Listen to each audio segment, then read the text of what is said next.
ଯୋଗନିଦ୍ରାରେ ଯାଆନ୍ତି ଏବଂ ପିତା ଯେମିତି 4 ମାସ ପାଇଁ ହରିଶୟନ ଶିବଶୟନ ହୁଏ ସେତେବେଳେ ଯଦି ମା ବି ଶୋଇ ପଡ଼ନ୍ତେ 4 ମାସ କ'ଣ ହୁଅନ୍ତା ଆମର ଘର ଛାରଖାର ହେଇଯାନ୍ତା।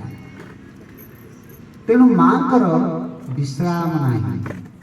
ମା ତାଙ୍କର ଆରମ୍ଭରୁ ଅନ୍ତିମ ପର୍ଯ୍ୟନ୍ତ ତାଙ୍କର ଅଣ୍ଟା ନ ଯାଇଥିଲେ ବି ସେ କିଛି କରିପାରୁନଥିଲେ ବି ସେ ହାତ ବଢ଼େଇ ଦେଉଥିବେ ଗୋଟେ କ'ଣ ଗୋଟେ ମୋ ପୁଅକୁ ବଢ଼େଇ ଦିଅନ୍ତି ତାଙ୍କ ହାତ ପାହାନ୍ତାରେ ନଥିଲେ।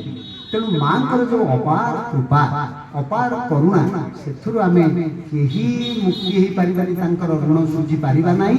ଏବଂ ତାଙ୍କର ଋଣ ଶୁଝିବାର ଏକମାତ୍ର ଉପାୟ ମାଙ୍କୁ ମା ଭାବରେ ଆରାଧନା କରିବା ଏବଂ ମାଙ୍କୁ ଯଦି ବାସ୍ତବରେ ଆମେ ଆରାଧନା କରିବା ଏବଂ ମାଙ୍କୁ ଯଦି ତାଙ୍କର ବିଧି ତଦ୍ବିଧି ପ୍रणिपातन परिप्रश्न सेवया ଯଦି ଆମେ ବିଧିପୂର୍ବକ ତାଙ୍କର ପ୍ରଣାମ କରିବୁ, ପ୍ରଣାମଟା କିପରି